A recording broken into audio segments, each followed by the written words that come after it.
there.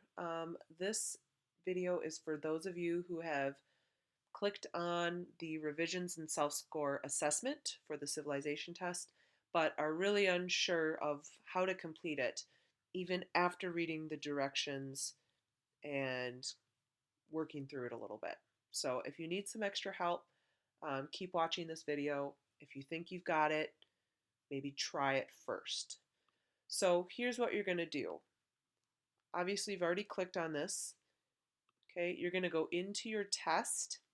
Okay, I'm not going to click on this because I didn't have a test submission. So you'll click on your test, copy and paste your answers, your original answers, into this um, revisions and self-score sheet. Okay, so you'll go in the box. Hopefully you'll do this in Notability or um, in some program that allows you to highlight. You're going to be making a copy of this and submitting it to the Dropbox.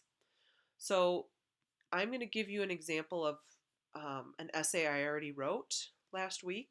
You may recognize it, maybe not. But we're going to score this together. Okay, keep watching if that is something that would be helpful for you.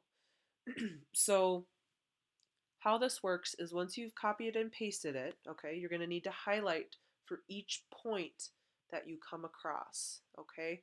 If at the end of your assessment, okay, your self-score, you realize, oh shoot, I only have like, point one and point two, okay, you can add to it, okay, after doing the test, but just underline any additional information if you were to, add a conclusion or add details or examples, okay? This time, since it's our first time taking the test, okay, oh, make sure to underline it. Since it's the first time taking the test, you can add to it, okay? The goal here is to become a better writer. All right, let's get to it. So point one, we are looking for a thesis statement, clearly identifying one similarity and one difference. So let's take a look. All right, it says, although many empires have features in common, the Aztec Empire and the Qin Dynasty are starkly different. Great intro sentence does not identify a specific similarity or difference. Let's go on.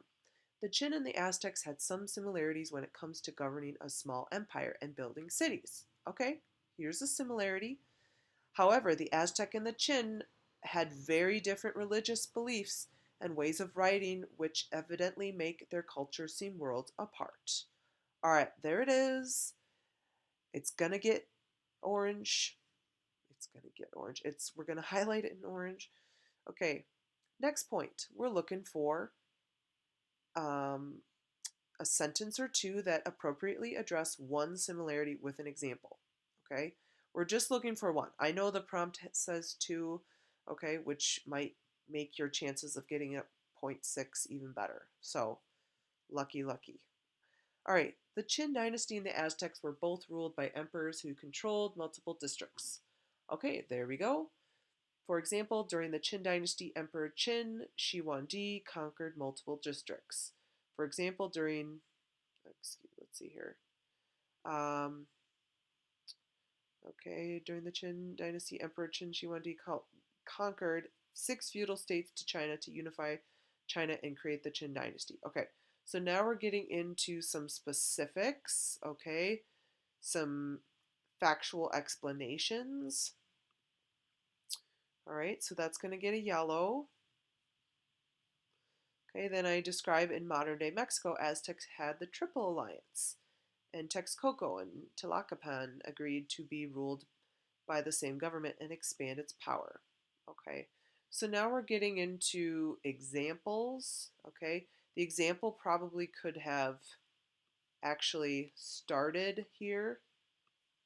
Let's actually switch this around a little bit, okay, because I'm going into specifics. Now we continue. So that was point three.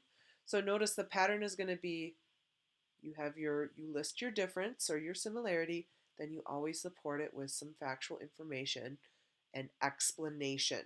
Okay, that's the key word. All right, so then I go on to describe a second similarity, okay, which the rubric doesn't require right now, so I'm going to actually skip over that. So I'm going to leave that white because I've already hit point 1, 2, and 3.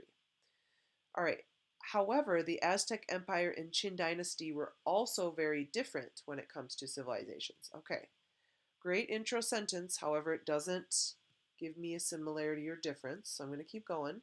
The Qin Dynasty religious beliefs about ancestors and the supernatural were very different from Aztec's human sacrifice. All right, there it is. Okay, I am appropriately addressing a difference with an example. So I say, all right, there's my religious beliefs. One was ancestor worship, the other one was human sacrifice. Okay, very different ways of worshiping. One involves ripping the heart out of a human being. So, gruesome. All right, let's keep going. So now I need some factual explanation. All right, let's explain. Although both civilizations could be characterized as polytheistic, the Chinese focus more on the role of family and ancestors in bringing good or bad fortune to the living. Okay, there's my half explanation. Okay, so that's going to get a purple. Explaining. Next, on the other hand, the Aztec believed they had to sacrifice at least one person a day in order to make the sun rise again. Ooh, that's a brutal way of. It's a hard rule to have in a society. You gotta like kill one person every day just to have the sun rise again. Wow. So then I wrote, this shows a fundamental difference between the two civilizations' religious beliefs. Okay. Now I go and talk about another obvious difference is how they write. Okay. So I'm kind of going above and beyond here. Now you don't need to identify this, but there's going to be a sixth point that only the teacher will score. So I'll take a look at it. But if you are identifying, or what I'll be identifying is when you go above and beyond. Okay, your answer is complex. Maybe you demonstrate a deep understanding of the topic because you go into great lengths to explain in detail. Or maybe it's that you have provided additional evidence. Okay, if you actually responded to the prompt, you are likely providing more examples of similarities and differences, which usually the prompt will line up exactly with the rubric. In this case, it doesn't, but that's fine. Um, so this isn't just going to be a phrase or a reference. Okay, this must be something that you've kind of crafted. Okay, so this is really where creativity or crafting a really good argument comes into play. So we're looking at the overall writing. Okay, I can't just say add this and you'll be great. You'll get that 6 point. It's more of sort of a intuitive way of crafting your essay that will get you that point. Since a lot of you wrote in detail when I was taking a look, okay, it's likely that many of you will get the 6 point this time around. But that one's always going to be a little bit harder to reach, not as straightforward. If you just follow the rubric or the prompt, okay, and you just go step by step, you might not get that 6 point. This is more a talent or creativity point. So, all right, once you're finished with all the highlights from all 3 essays, okay, you will submit this to the Dropbox on Schoology.